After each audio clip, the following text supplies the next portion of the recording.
অনেকে নেই, এবং যারা নেই তাদের সাথে আমরা যোগাযোগ করতে পারিনি, এবং সেই ব্যর্থতার দায় সম্পূর্ণ আমার উপরে।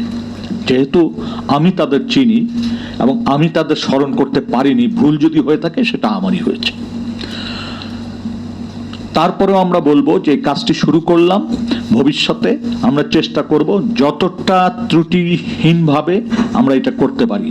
আর এই মানবাধিকার সংগঠন হিসাবে আমরা চাই সবাইকে নিয়ে কাজ করা, কাউকে বাদ দিয়ে না, ইনক্লুসিভটা আমরা সবসময় চাই, এবং সেই চেষ্টাটি আমাদের ভিতর থাকবে। এখন বাংলাদেশের যে পরিস্থিতি বিরাজ করছে, প্রথম একটা শ্রদ্ধা জানাতেই হবে যে গত গণ অভ্যুত্থানে যারা শহীদ হয়েছেন তাদের প্রতি, এবং সেই শহীদদের ভিতরে আপনি যদি খেয়াল করেন শ্রমজীবী মানুষের সংখ্যায় বেশিরভাগই ছিলেন শ্রমজীবী মানুষ।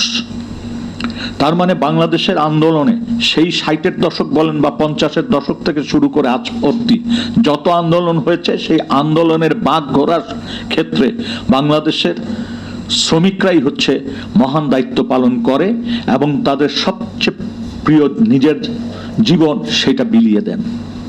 কিন্তু তার ফলশ্রুতিতে তারা যে আশা করেন, যে আকাঙ্ক্ষা তাদের থাকে, কখনোই আমরা সেটা পূরণ হতে দেখিনি। সর্বশেষ আঘাতপ্রাপ্ত হয়েছি সাম্প্রতিক কালে।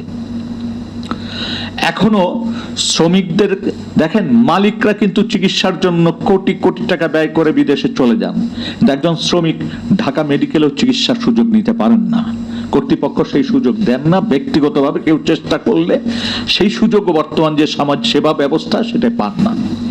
তারপরে শ্রমিকদের সবচেয়ে জরুরি যে বিষয়টি, শ্রমিক অঙ্গনে তার নিরাপদ অবস্থান, তার কাজের ক্ষেত্রে নিরাপত্তা, কাজের ক্ষেত্রে নিরাপদ ব্যবস্থা, এই জায়গাটিতে যে কত দুর্বলতা তার বড় প্রমাণ হচ্ছে, আমরা যদি গত 20 বছর খেয়াল করি তাহলে আমরা দেখব বিল্ডিং ধস হয়ে হাজার হাজার শ্রমিকের মৃত্যু, আমরা দেখব আগুন লেগে শত শত শ্রমিকের মৃত্যু, আমরা দেখব নানান ধরনের কলকারখানার দুর্ঘটনায় শ্রমিকের মৃত্যু, এবং এই মৃত্যুজনিত কারণে যে ক্ষতিপূরণের ব্যবস্থা বা তাকে সাহায্য করার যে ব্যবস্থা বা তার পাশে দাঁড়ানোর যে ব্যবস্থা, সেটা যেমন সরকারের দিক থেকেও অপ্রতুল, মালিকের দিক থেকে তো আরো অপ্রতুল, এবং মালিক অনেক ক্ষেত্রেই সরকারের উপর ডিপেন্ড করেন এই সব জিনিস আদায় করার ক্ষেত্রে, মানে সরকারের কাছ থেকে নিয়েই শ্রমিকদের এই বিষয়গুলি দেখভাল করার চেষ্টা করেন, এবং মালিকরাই কিন্তু এই বড় ধরনের ক্ষতিপূরণের পর যে আর্থিক সুযোগ সুবিধা যেটা